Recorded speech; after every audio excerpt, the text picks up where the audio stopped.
رقیہ، مجھے آج بھی یاد ہے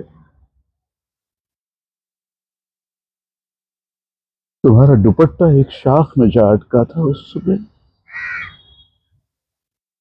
رحمان تو تتلیوں کے پیچھے پاگل ہوا جا رہا تھا. ایسے بھاگ رہا تھا، ایسے بھاگ رہا تھا جیسے سارا آسمان اس کا ہو. چھوٹی زیبا تو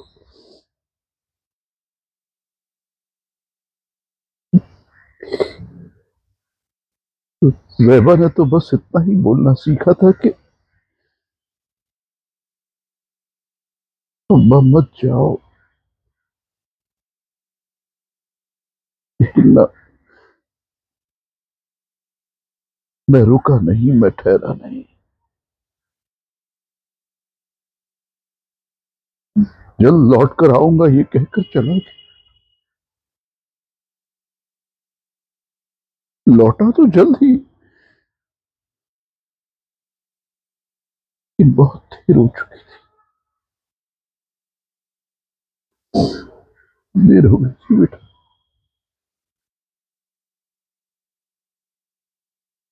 پورا مکان راکھ کا ڈھیر ہو گیا تھا. زمین سے آج بھی تم تینوں کی چیخوں کی گونجیں اٹھ رہی تھی. زمین تم تینوں کی چیخوں سے کانپ رہی تھی. پورا قصبہ اجڑ گیا.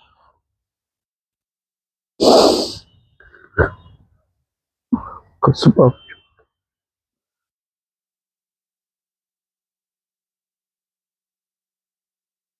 گوری کہتا ہے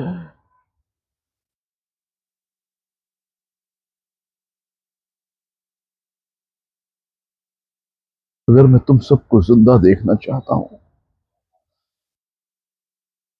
تو اس کا ساتھ دوں، اپنی زندگی اس کے نام کر دوں،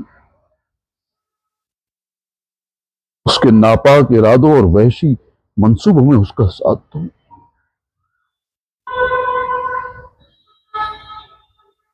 کروں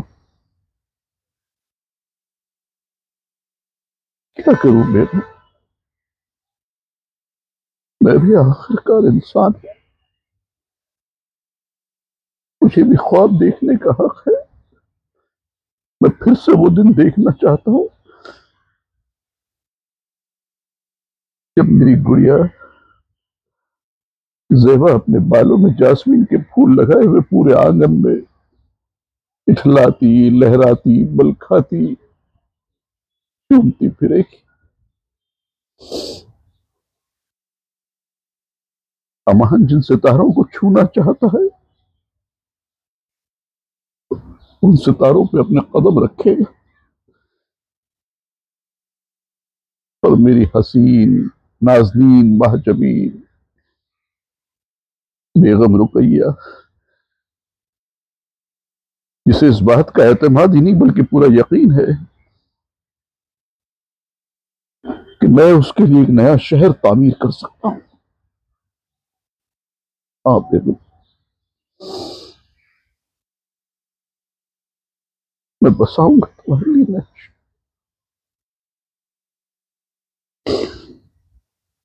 میں لوٹ کر آؤں گا تو دیکھنا تم سب کو ڈھونڈ نکالوں گا.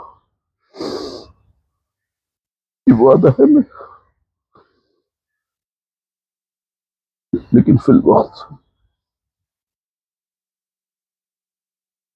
مجھے گوری کی شرطیں مان کر جانا ہوگا.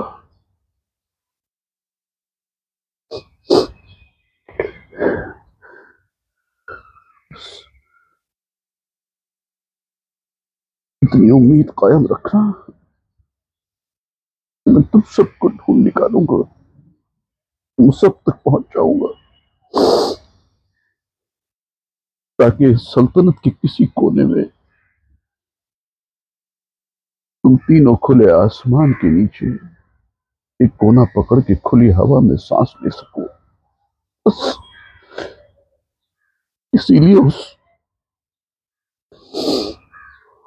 گوری کا ساتھ دینے جا رہا ہوں۔